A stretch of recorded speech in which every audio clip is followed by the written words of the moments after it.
नमस्कार. मराठी किचनमध्ये सगळ्यांचंच खूप मनापासून स्वागत आहे. तर बघा, बऱ्याच वेळा आपल्याला नाश्त्याला काय करायचं किंवा मग भाकरी, भाजी, चपाती खायचा कंटाळा येतो. अशा वेळेला झटपट काय करता येईल, तर मी अगदी साधी सोपी रेसिपी दाखवते, की आपण ही नाश्त्यासाठी सुद्धा करू शकतो, मुलांच्या डब्यासाठी सुद्धा देऊ शकतो किंवा जेवणासाठी सुद्धा करू शकतो. अगदी पौष्टिक, त्याचसोबत अगदी करायला खूप सोपी. तर इथं एक मोठी वाटी भरून मी बाजरीचं पीठ घेतले. तर आपल्या सर्वांच्याच घरात असतं हे बाजरीचं पीठ. त्याच्यामध्ये थोडं थोडं पाणी लागेल तसं पाणी घालून हे पीठ मी चांगलं सरसरीत असं करून घेतलं आहे. म्हणजे जसं आपण डोश्यासाठी पीठ तयार करतो त्याच पद्धतीने इथं मी पीठ तयार करून घेतलं आहे आणि एक झाकण ठेवून एक 5-6 मिनटं मी हे पीठ बाजूला ठेवून दिलं होतं.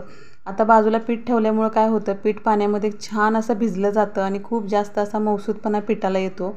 आता इथं बघा, ह्याच्यामध्ये मी चवीनुसार मीठ घातलं आहे आणि त्यानंतर आता बारीक चिरलेला लसूण, हिरवी मिरची, आलं आणि कोथिंबीर अगदी बारीक चिरून घेतलं आहे किंवा चॉपरमधून काढून घेऊ शकता किंवा मग मिक्सरला फिरवून एक एक चमचा पेस्ट घालू शकता.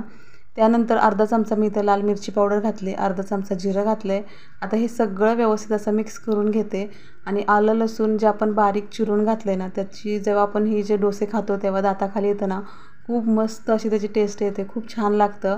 आणि ह्या डोश्यांना आपण आलं लसूण मिरची पेस्ट वगैरे घातली आहे, त्याच्यामुळे भाजीची सुद्धा गरज नाही, अगदी कोरडे खायला पण मस्त लागतात. तर आता डोसे घालायच्या अगोदर मी इथं तवा चांगला गरम करून घेतला होता आणि तव्यावरती तेल सोडलं होतं. त्यानंतर हे जे डोश्याचं पीठ घेतलं होतं, तर हे या पद्धतीनं पसरवून घेतलं होतं डोश्याचं पीठ. त्यानंतर बाजूनं सुद्धा तेल सोडलं होतं. आता इथं दोन्ही साईडून मी छान असं खरपूस होईपर्यंत हे डोसे भाजून घेते. तर तव्यापासून अगदी लगेचच हे डोसे वेगळे होतात, अजिबातही तव्याला चिटकत नाही. खूप छान पद्धतीनं हे डोसे तयार होतात आणि अजिबात न चुकणारी रेसिपी आहे. अगदी झटपट एक आपण 10 ते 15 मिनटामध्ये ही रेसिपी अगदी तयार करू शकतो. तर सकाळच्या गडबडीमध्ये मुलांच्या डब्यासाठी किंवा मग वेगळं काहीतरी खायचं असेल तर या पद्धतीने बाजरीचे डोसे नक्कीच तयार करू शकतो. तर बघा, मी या पद्धतीने आता दुसरेसुद्धा बाकी डोसे करून घेते. तर अगदी करायला सोपी.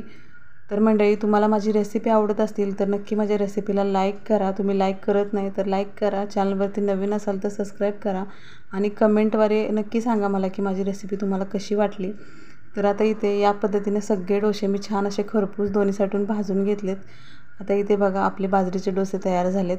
तर आता हे डोसे आपण नुसतेसुद्धा खाऊ शकतो किंवा मग जे आपल्या घरात भाजी असेल त्या भाजीसोबत, लोणच्यासोबत, दह्यासोबत किंवा मग लसणाच्या चटणीसोबतसुद्धा खूप मस्त आणि टेस्टी हे डोसे लागतात. तर या पद्धतीने जर भाजी चपाती खायचा कंटाळा आला, काहीतरी वेगळं खायचं असेल तर नक्कीच हे बाजरीचे डोसे करून बघा. तर चला मग.